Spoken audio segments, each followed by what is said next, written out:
नमस्कार जोहार, मैं याचना जायसवाल। आप देख रहे हैं न्यूज झारखंड। चलिए जानते हैं सुबह से लेकर शाम तक की झारखंड की तमाम बड़ी खबरों को। मैया और पेंशन पर जोर, आंगनबाड़ी के होंगे अपने भवन।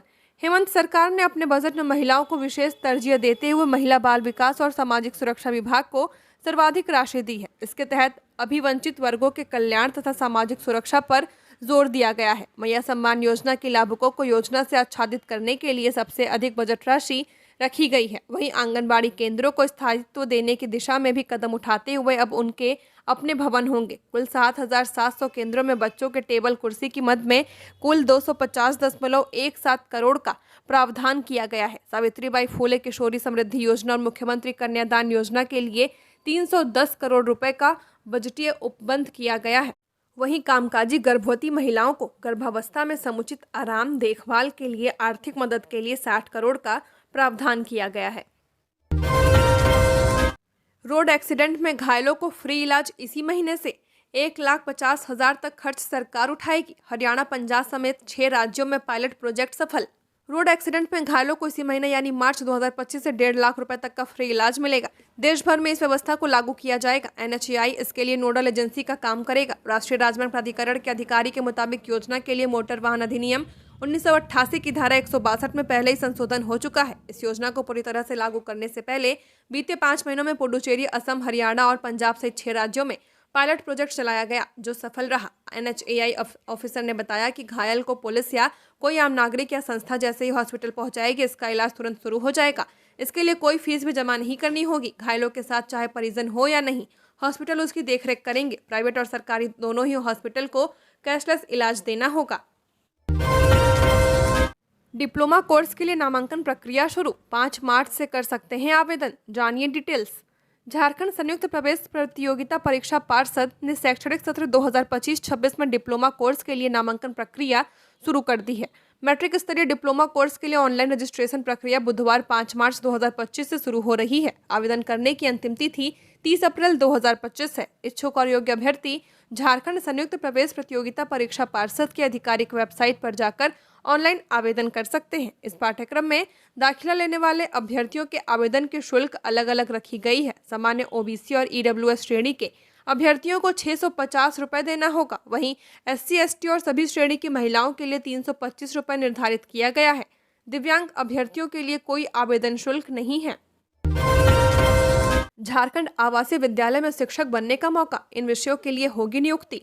देवघर में संचालित झारखंड आवासीय विद्यालय के 22 पदों पर शिक्षकों की नियुक्ति होगी। इसके लिए आवेदन की प्रक्रिया जारी है। सोमवार को स्कूल में शिक्षकों के चयन को लेकर DC विशाल सागर की अध्यक्षता में पदाधिकारियों की बैठक हुई। इसमें उपायुक्त ने DEO, DSE और संबंधित समिति के सदस्यों को निर्देश दिया कि वे सभी आवेदन की स्क्रूटनी काम निर्धारित मानक के तहत समय पर पूरा करें। DC विशाल सागर ने कहा कि सभी झारखंड बालिका आवासीय विद्यालय में कक्षा 6 से 12वीं तक में भाषा, हिंदी और इंग्लिश, गणित, विज्ञान, सामाजिक विज्ञान, शारीरिक शिक्षा, अर्थशास्त्र विषयों में कुल 22 पदों पर बहाली होनी है, जिसमें कक्षा 6 से 8 तक के लिए कुल 10 पद और कक्षा 9 से 12वीं तक में कुल 12 पद शामिल हैं। उन्होंने बताया कि कक्षा 6 से 8 तक के लिए कुल 23 आवेदन और कक्षा 9 से 12वीं तक कुल 102 आवेदन प्राप्त हुए हैं। इन स्कूलों में शिक्षक बनने के लिए आपके पास झारखंड के किसी भी मान्यता प्राप्त संस्थान से 50% अंकों के साथ संबंधित विषय में स्नातक की डिग्री होने के साथ BEd होना अनिवार्य है। इसके अलावा CTET या JTET में उत्तीर्ण होना अनिवार्य है। इसके अलावा शारीरिक शिक्षा में आवेदन करने वाले शिक्षकों के पास स्नातक के साथ BPEd की डिग्री अनिवार्य है। शिक्षकों का चयन साक्षात्कार के आधार पर किया जाएगा। गुमला में व्यापारी के ऑटो को बदमाशों ने जलाया, किराना दुकान में भी कई बार लगा चुके हैं आग, पुलिस जांच में जुटी। गुमला जिले में एक व्यापारी के टेम्पो को अज्ञात अपराधियों ने आग के हवाले कर दिया। सदर प्रखंड के चरका टांगर निवासी तिलक साहू के ऑटो को देर रात जलाया गया है। आग जलने की आवाज सुनकर तिलक साहू और उनकी पत्नी घर से बाहर निकले। गांव वालों की मदद से आग पर काबू पाया गया। आग पर काबू पाने में काफी देरी हो गई। ऑटो का काफी हिस्सा जल चुका था। ग्रामीणों ने रात में ही पूरे इलाके में अपराधियों की तलाश की, लेकिन कोई सुराग नहीं मिला। सुबह घटना की जानकारी स्थानीय मुखिया सत्यवती देवी को दी गई, जिसके बाद गुमला थाना प्रभारी को सूचित किया गया कि पीड़ित तिलक साहू ने बताया कि जामटोली में उनकी किराना दुकान है। इससे पहले भी अज्ञात लोग 3-4 बार दुकान में आग लगा चुके हैं। दुकान में आग लगने की घटनाओं की FIR दर्ज कराई गई थी। पुलिस ने जांच की, लेकिन कोई कार्रवाई नहीं हुई है। गुमला सदर थाना प्रभारी सुरेंद्र कुमार सिंह ने कहा कि मामले की जांच के लिए टीम भेजी गई है। उन्होंने आश्वासन दिया कि अपराधियों को बख्शा नहीं जाएगा। जामताड़ा में मुख्यमंत्री मैया सम्मान योजना में बड़ा फर्जीवाड़ा, 36,000 लाभुकों की हो रही छटनी। जामताड़ा जिले में मुख्यमंत्री मैया सम्मान योजना के तहत बड़े पैमाने पर गड़बड़ी सामने आई है। सत्यापन के दौरान पाया गया कि कई पारा शिक्षक, होमगार्ड, मानदेय कर्मी, ठेका और आउटसोर्सिंग कंपनियों के कर्मचारी फर्जी तरीके से योजना का लाभ उठा रहे थे। सरकार द्वारा शुरू की गई इस योजना का उद्देश्य जरूरतमंद महिलाओं को आर्थिक सहायता देना था, लेकिन जामताड़ा में जांच के बाद पता चला कि बड़ी संख्या में अपात्र लोगों ने गलत दस्तावेजों के आधार पर इसका लाभ लिया है। जिले में इस योजना के तहत कुल 61,000 लाभुक पंजीकृत हैं। जांच के दौरान 36,000 लाभुकों के आवेदन में अनियमितता पाई गई है, जिसके बाद उनकी छटनी की प्रक्रिया शुरू कर दी गई है। प्रशासन द्वारा अब तक 7 प्रखंडों में जांच पूरी कर ली गई है, जिसमें 482 लाभुक फर्जी पाए गए हैं। इन लाभुकों को योजना से बाहर करने के साथ साथ उनसे 36,15,000 रुपए की वसूली के निर्देश भी जारी किए गए हैं। छोटे उद्योगों को बढ़ावा देने को सरकार गंभीर, जरूरत होगी तो प्रोक्योरमेंट पॉलिसी में भी होगा बदलाव। संजय यादव। आज सदन में विधायक राज सिन्हा ने कहा कि सूक्ष्म और लघु उद्योगों में 34,000 रोजगार की कमी आई है। प्रोक्योरमेंट पॉलिसी के तहत राज्य सरकार झारखंड के कुटीर उद्योगों से सामानों की खरीद नहीं हो रही है, जबकि नियम छोटे उद्योगों से 25% माल खरीदने का है। छोटे छोटे उद्योगों को बढ़ावा देने के लिए सरकार जमीन उपलब्ध नहीं करा रही है। इस पर उद्योग मंत्री संजय यादव ने सदन में कहा, अभी तो सरकार के केवल 3 माह ही हुए हैं, समय दीजिए, राज्य में सूक्ष्म और लघु उद्योगों को हम बढ़ावा देंगे। रांची के गुरु नानक अस्पताल में मरीज की मौत के बाद हंगामा, परिजनों ने लगाया लापरवाही का आरोप।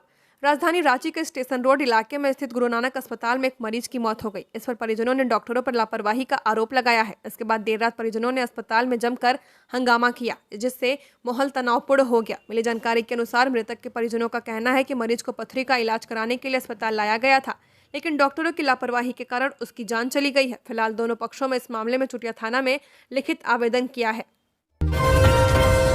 अपार्टमेंट की मीटर बॉक्स में लगी आग, मची अफरा तफरी, बड़ा हादसा टला, फायर सेफ्टी उपकरण का नहीं है इंतजाम। धनबाद के सदर थाना क्षेत्र अंतर्गत धया मिडिल स्कूल के पास एक अपार्टमेंट में मंगलवार की सुबह एक बड़ा हादसा होते होते टल गया। सिल एन्क्लेव नामक अपार्टमेंट के मीटर बॉक्स में अचानक आग लग गई। इससे अपार्टमेंट में रहने वाले लोगों के बीच अफरा तफरी मच गई। वहीं तत्परता दिखाते हुए लोगों ने रेत और अन्य संसाधन से आग पर काबू पाया। अपार्टमेंट के लोगों ने मीडिया को बताया कि अपार्टमेंट में बिल्डर द्वारा किसी भी तरह का फायर सेफ्टी उपकरण नहीं लगाया गया है। इसके कारण आज बड़ा हादसा होते होते टल गया। बिना फायर सेफ्टी उपकरण के बिल्डिंग को बिल्डर ने हैंडओवर कर दिया है। इससे अपार्टमेंट में रह रहे लोगों में काफी आक्रोश व्याप्त है। बताते चले कि पिछले साल बैंक मोड़ थाना क्षेत्र के आशीर्वाद टावर में अग्निशमन यंत्र नहीं रहने के कारण 14 लोगों की मौत हुई थी। पीएलएफआई के 2 गुटों में विवाद के बाद गोलीबारी, पश्चिमी सिंहभूम के फुलझरी नदी के किनारे मिला शव, हथियार, गोलियां और पर्ची बरामद। पीएलएफआई के 2 गुटों में विवाद के बाद गोलीबारी, पश्चिमी सिंहभूम के फुलझरी नदी किनारे मिला शव, हथियार, गोलियां और पर्ची बरामद। प्रतिबंधित नक्सली संगठन पीएलएफआई के 2 गुटों के बीच हुए विवाद में 2 नक्सली मारे गए हैं। मारे गए नक्सलियों के नाम परवेल सांडीपुर्ती और आंशिक ताती है। नक्सली संगठन पीएलएफआई के नक्सलियों के बीच आपस का यह मुठभेड़ पश्चिमी सिंहभूम जिले के बंदगांव और खूंटी जिले के मुरहू सीमा क्षेत्र में फुलझरी नदी किनारे हुआ था। आपसी गोलीबारी में 2 नक्सलियों के मारे जाने की सूचना पर घटनास्थल पर पहुंची पश्चिमी सिंहभूम पुलिस ने दोनों के शव बरामद किए हैं। शवों को बरामद कर पोस्टमार्टम के लिए अस्पताल भेज दिया है। पुलिस को सर्च अभियान के दौरान एक देशी पिस्तल, गोली, मोबाइल, लेवी के रसीद मिले हैं। पश्चिमी सिंहभूम एसपी आशुतोष शेखर ने बताया कि आपसी विवाद को लेकर आपस में फायरिंग हुई है। जिन 2 नक्सलियों के शव बरामद किए गए हैं उनका पुराना आपराधिक इतिहास रहा है। आपस में हुई गोलीबारी की सूचना मिलने के बाद पुलिस ने अभियान चलाकर घटना का वेरिफिकेशन किया। इसके बाद दोनों के शवों की पहचान की गई। परवेल माइल्डियम बंदगांव का रहने वाला था, जिस पर बंदगांव थाना में 3 गंभीर मामले दर्ज हैं। इनमें धारा 332, 384, 385, 414, 120 बी और आर्म्स एक्ट के तहत मामले शामिल हैं। वहीं मुरु बुरु बंदगांव निवासी आसिक ताती पर भी 2 मामले दर्ज हैं। इनमें 17 सीएलए और आर्म्स एक्ट के तहत कार्रवाई शामिल है। झारखंड में फिर होगी ठंड की वापसी, 4 डिग्री तक गिरेगा तापमान। झारखंड में मौसम में लगातार बदलाव हो रहा है। अगले 2 दिनों में तापमान 4 डिग्री तक गिर सकता है, जिससे गर्मी में राहत मिलेगी। दरअसल उत्तर भारत में हो रही बर्फबारी और बारिश का असर झारखंड पर भी पड़ेगा। इस दिशा से आने वाली हवाएं राज्य के तापमान में परिवर्तन लाएंगी। यह बदलाव सप्ताह के अंत तक स्पष्ट रूप से देखा जा सकता है। मौसम केंद्र रांची के अनुसार तापमान में 4 डिग्री तक गिरावट से गर्मी से राहत मिलेगी। इस दौरान मौसम साफ और शुष्क रहेगा। मौसम में बदलाव की संभावना है। उत्तर भारत से आ रही हवाएं सुबह शाम ठंड का एहसास कराएंगी। पिछले 24 घंटे में राज्य में सबसे ज्यादा तापमान सरायकेला में 36.7 डिग्री सेल्सियस रिकॉर्ड किया गया है। वहीं हजारीबाग में न्यूनतम तापमान 14.4 डिग्री सेल्सियस था। राजधानी रांची का अधिकतम तापमान 29.8 डिग्री सेल्सियस रहा। मौसम विभाग के पूर्वानुमान के मुताबिक आज भी गर्मी महसूस होगी। राज्य के 4 जिले ऐसे हैं जहां का अधिकतम तापमान 38 डिग्री तक जाने की संभावना है। दुमका में मिली महिला की अर्धनग्न लाश, दुष्कर्म के बाद हत्या की आशंका। दुमका जिले में काठीकुंड थाना क्षेत्र में एक महिला की अर्धनग्न लाश मिली है। बताया जा रहा है कि महिला रविवार दोपहर नदी में स्नान करने गई थी। इसके बाद वह नहीं लौटी। सोमवार को उसका शव मिला। शव को देख आशंका जताई जा रही है कि उसके साथ दुष्कर्म किया गया है और उसके बाद उसकी हत्या कर दी गई है। मृतक महिला के 4 बच्चे हैं। वह मजदूरी करती थी। हर रोज की तरह काम कर घर लौटने पर दोपहर बाद वह नहाने के लिए नदी चली गई थी। रविवार देर शाम होने के बाद भी मां के घर नहीं लौटने पर उसकी बेटी ने नदी जाकर अपनी मां की खोजबीन की, लेकिन मां का कुछ पता नहीं चला। वहां उसके द्वारा धोए गए कपड़े पड़े थे, जिन्हें लेकर वह घर चली गई। जब पिता देर शाम घर लौटे तो बच्चों ने सारी बात बताई। महिला के पति ने तुरंत गांव वालों को सारी बात बताई। ग्रामीणों द्वारा रात के 12 बजे तक नदी के आसपास और बगल के कुछ गांव तक उसकी खोजबीन की गई, लेकिन महिला का कुछ पता नहीं चला। सोमवार को फिर परिजन और ग्रामीण दोबारा खोजबीन में जुट गए। इसी क्रम में काठीकुंड थाना क्षेत्र की नदी किनारे झाड़ियों के बीच अर्धनग्न अवस्था में महिला के शव को ग्रामीणों ने देखा। बाबूलाल मरांडी ने दुमका में महिला के दुष्कर्म के बाद हत्या मामले में पुलिस को जल्द कार्रवाई का दिया निर्देश। दुमका जिले के काठीकुंड थाना क्षेत्र में एक 32 वर्षीय महिला का अर्धनग्न शव बरामद हुआ है। महिला रविवार दोपहर स्नान करने के लिए नदी गई थी, लेकिन वापस नहीं लौटी। सोमवार को उसका शव झाड़ियों में मिला। आशंका है कि उसके साथ दुष्कर्म के बाद हत्या की गई है। बीजेपी प्रदेश अध्यक्ष बाबूलाल मरांडी ने इस मामले में दुमका पुलिस को जल्द कार्रवाई कर दोषियों को गिरफ्तार करने का निर्देश दिया है। बाबूलाल मरांडी ने अपने सोशल मीडिया हैंडल एक्स पर कहा कि दुमका में हुई दिल दहला देने वाली घटना में एक बार फिर कानून व्यवस्था पर सवाल खड़े कर दिए हैं। कल जब सरकार बजट पर वाहवाही लूटने का प्रयास कर रही थी, तब दुमका जिले के काठीकुंड थाना क्षेत्र में एक विवाहिता महिला के साथ सामूहिक दुष्कर्म कर हत्या कर दी गई।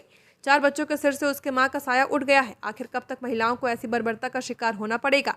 मैया योजना की आड़ में सरकार कब तक अपने महिला विरोधी चेहरे को छिपाती रहेगी? उन्होंने दुमका पुलिस को दोषियों को जल्द से जल्द गिरफ्तार कर सख्त कार्रवाई करने का निर्देश दिया। 40 हाथियों का दल धनबाद से पारसनाथ पहुंचा। हाथियों ने शिशुओं को सुरक्षा घेरे में लेकर पार की नदी। लोगों ने ली राहत की सांस। धनबाद के टुंडी की पहाड़ियों में करीब 3 महीने रहने के बाद 40 हाथियों का दल सोमवार को गिरिडीह के पारसनाथ क्षेत्र की ओर रवाना हो गया। टुंडी के ऋषि भीठा में आने के बाद दल की हाथिनियों ने 2 शिशुओं को जन्म दिया था। उनकी सुरक्षा के लिए पूरा दल वहीं टिका हुआ था। उनके जन्म के कुछ समय बाद हाथियों ने पहाड़ियों से उतरकर जाने की कोशिश की, पर रास्ते में ग्रामीणों से सामना हो जाने के कारण बार बार लौट जा रहे थे।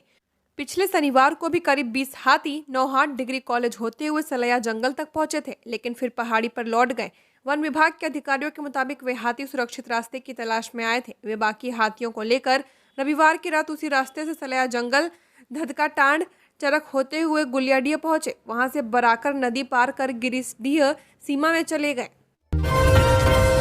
6 जिलों में पीपीपी पर खुलेंगे मेडिकल कॉलेज। राज्य सरकार ने राज्यवासियों को त्वरित, सस्ते एवं गुणवत्तापूर्ण स्वास्थ्य सुविधा की उपलब्धता सुलभ बनाने के लिए 2025-26 के बजट में 7,470.5 करोड़ रुपए के बजट का प्रावधान किया है। इसके तहत राज्य के 6 जिलों में पब्लिक प्राइवेट पार्टनरशिप मोड पर मेडिकल कॉलेज खोले जाएंगे। इनमें खुंटी, गिरिडीह, जमशेदपुर, धनबाद, देवघर, जमताड़ा शामिल है। वित्त मंत्री राधाकृष्ण किशोर ने कहा कि रांची में मेडिकल कॉलेज एंड हॉस्पिटल की प्रशासनिक स्वीकृति दे दी गई है। राज्यवासियों को स्वास्थ्य बीमा का लाभ लेने में हो रही परेशानियों को दूर करने के लिए गुणवत्तापूर्ण उच्च स्तरीय स्वास्थ्य सुविधा देने के लिए राज्य योजना के तहत मुख्यमंत्री अबुआ स्वास्थ्य सुरक्षा योजना की स्वीकृति दी गई है। राज्य कर्मियों के लिए भी स्वास्थ्य बीमा योजना लागू की गई है। मुख्यमंत्री अस्पताल संचालन एवं रखरखाव योजना तथा मुख्यमंत्री अस्पताल कायाकल्प योजना से अस्पतालों की स्थिति में सुधार किया जा रहा है। 5 नए विश्वविद्यालय, 5 लॉ कॉलेज बनेंगे। उच्च एवं तकनीकी शिक्षा के क्षेत्र में सरकार का विशेष जोर है। राज्य में व्यावसायिक शिक्षा को बढ़ावा देने के लिए 5 नए विश्वविद्यालय की स्थापना की जाएगी।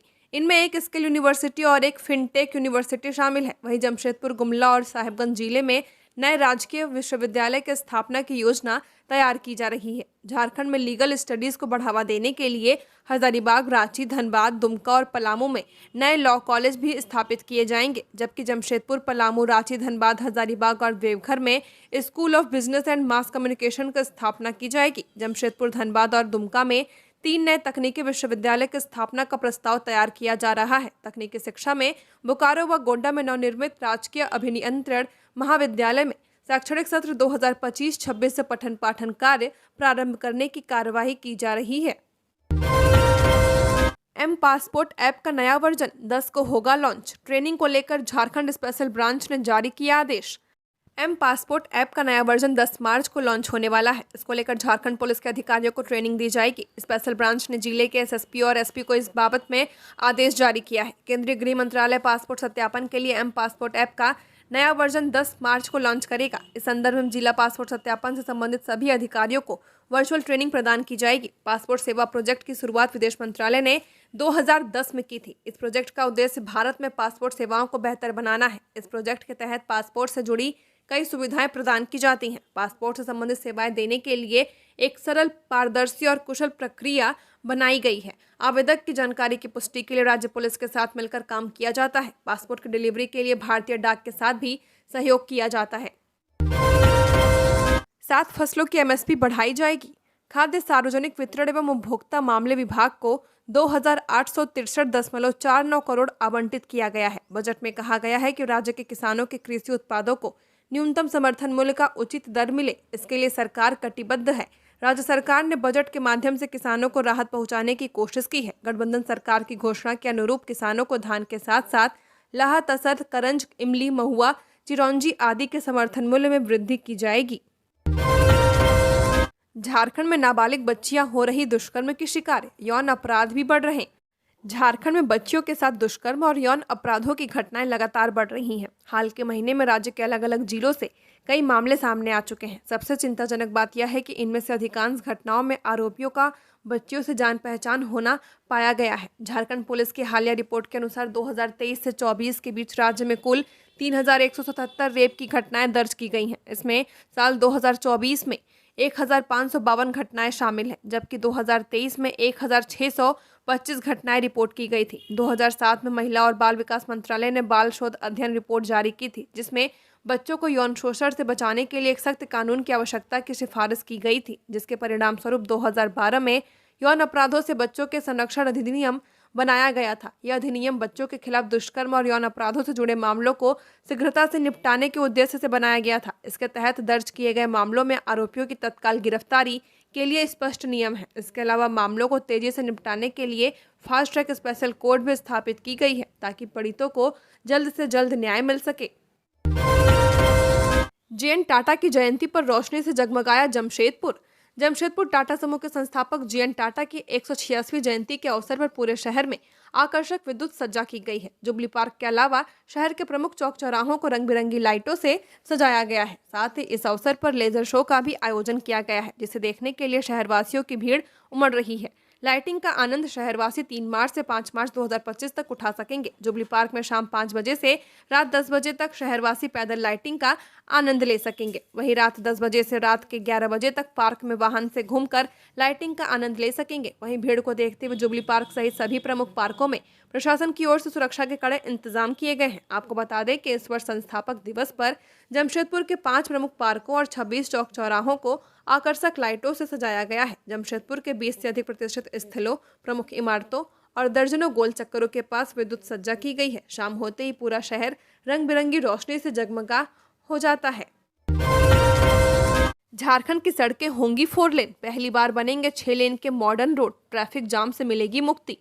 रांची पथ निर्माण विभाग का बजट इस बार पिछले साल की तुलना में थोड़ा कम रखा गया है। इस विभाग का बजट पिछले वर्ष की तुलना में 200 करोड़ घटा दिया गया है। 5100 करोड़ के बजट में सड़कों के विकास के क्षेत्र में अगले वित्तीय वर्ष में सरकार की योजना सड़क के घनत्व को बढ़ाने के साथ ही मौजूदा सड़कों को 4 लेन में तब्दील करने की है। इस बार फ्लाईओवर और आरओबी निर्माण की योजना पर भी काम किया जाएगा। पथों की राइडिंग क्वालिटी को बेहतर किया जाएगा। ट्रैफिक जाम से मुक्ति दिलाने की दिशा में कई अहम कार्य हेमंत सोरेन सरकार करेगी। झारखंड की सड़कों पर स्थित पुराने और क्षतिग्रस्त पुलों को बदला जाएगा। वहां पर हाई लेवल पुल बनेंगे।